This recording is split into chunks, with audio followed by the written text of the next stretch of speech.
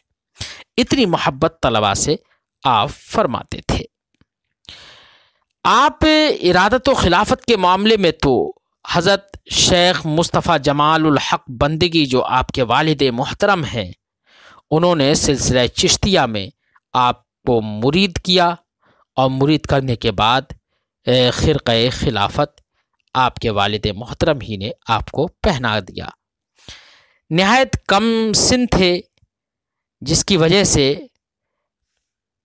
اپنے والد محترم کی موجودگی میں اس سلسلے طریقہ صوفیہ کی طرف متوجہ نہ ہو سکے، لیکن خرقہ نے اور خرقہ خلافت نے دل میں ایک ذوق پیدا کر رکھا تھا اور کسی مرشد کامل کی تلاش بھی تھی۔ اس زمانے میں حضرت قدوۃ السالکین مخدوم شیخ طیب بنارسی جونپور تشریف لائے۔ آپ ان کے ساتھ ہو لیے اور کچھ دنوں خدمت میں رہ کر حضرت مخدوم نے حضرت چشت کی طرف سے اپنا پیراہن پہنایا اور سلسلہ چشتیہ کے اذکار اور تلقین طالبین کی اجازت دی اور خرقہ خلافت سے نواز کر سند بھی دے دی۔ تو اس طریقے سے شیخ مخدوم شیخ طیب بنارسی نے آپ کو خرقہ خلافت سے نوازا، سند دی اور سلسلہ چشتیہ کی اجازت دے دی تھی۔ اس طرح سے آپ کو خلافت و اجازت کا شرف حاصل ہوا۔ آپ کا وصال ماہ شعبان کے آخر تقریباً 1000 ہجری میں آپ کی پیدائش ہوئی تھی اور 1083 ہجری میں آپ کا وصال ہوا تھا۔ اس کا واقعہ یہ ہے کہ ماہ شعبان 1083 ہجری میں ماہ شعبان کے آخر ہی میں آپ کو بخار آیا۔ گھر والوں نے بہت علاج کرایا لیکن کوئی فائدہ نہ ہوا۔ نہایت کمزوری اور نقاہت کے باوجود آپ کے معمولات میں کوئی فرق نہیں پڑا۔ رمضان شریف کی 8ویں تاریخ کو ظہر کے وقت آپ نے وضو کر کے پلنگ پر نماز ادا کی تھی۔ مغرب و عشاء بھی پلنگ پر ہی ادا کی۔ رات کو حالت دیگرگوں ہو گئی، حالت بدل گئی اور کرب اور تکلیف بڑھ گئی۔ بالآخر جب آدھی رات ہو گئی تو آپ نے تیمم کر کے تہجد کی نماز ادا کی، صلاۃ العشق اور دیگر نوافل ادا کر دیے۔ تو بہت سارے نوافل اور تہجد کی نماز ادا کرنے کے بعد ذکر بالجہر میں مصروف ہو گئے، اللہ کا ذکر بالجہر فرما رہے تھے۔ پھر نماز فجر کی نیت باندھ لی۔ شیخ محمد حمید نے وضو کر کے اذان کہی اور شیخ ارشد نے بھی وضو کر کے سنت فجر پڑھ کر جماعت سے فرض ادا کرنے لگے۔ وہ فرض ادا کیے اور جب اس سے نماز سے یہ لوگ فارغ ہو گئے تو لوٹ کر جا کر دیکھا کہ آپ کے سر سے، آپ کے چہرے مبارکہ سے جب چادر کو ہٹایا تو معلوم ہوا کہ آپ اپنے حق تعالی سے جا ملے ہیں، مالک حقیقی سے جا ملے۔ لہذا رمضان المبارک 1083 ہجری کی 9ویں تاریخ بروز جمعۃ المبارکہ کی صبح بعد نماز فجر آپ کا وصال ہوا اور جونپور شریف میں رشید آباد قبرستان میں آپ کو دفن کیا گیا۔ قبر میں پہلے بیری کے تختے لگائے گئے، پھر وصیت کے مطابق ان پتھروں کو اوپر سے لگایا گیا، تختہ بنایا گیا جو آپ نے وصیت کی تھی کہ طلباء کے جوتیاں جن پتھروں پر اترتی ہیں اس پتھر کو آپ کی قبر کا تختہ بنایا جائے۔ اس کو تختہ بنایا گیا آپ کی وصیت کے مطابق۔ آپ نے اپنی زندگی میں بہت ساری کتابیں تحریر فرمائیں، جن میں مناظر رشیدیہ ہے، شرح ہدایت الحکمت ہے، شرح اسرار المخلوقات ہے،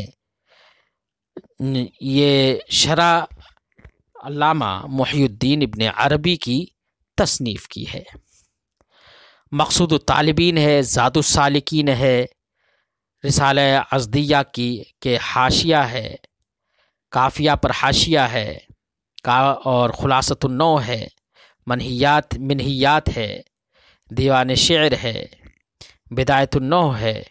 یہ تمام تر کتابیں آپ کی تصنیفات ہیں، اور ان کے علاوہ دیگر بھی کتب ہیں جن کا علم نہیں ہو پایا، جو موجود ہیں، جو ملتی ہیں، وہ کتابیں شمار کرائی گئی ہیں۔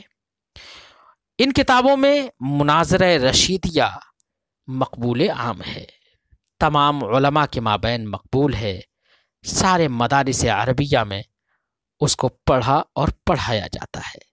تو پیارے بچوں، مناظرہ رشیدیہ نہایت اچھی کتاب ہے، اس کا اسلوب، اس کا طرز بہت عمدہ ہے۔ آپ حضرات سے یہی گزارش ہے کہ آپ ہماری گفتگو کو دھیان سے سنیں اور کتاب کی عبارت پر نظر رکھیں، انشاءاللہ تمام مسائل حل ہوتے چلے جائیں گے۔ السلام علیکم ورحمۃ اللہ تعالی وبرکاتہ۔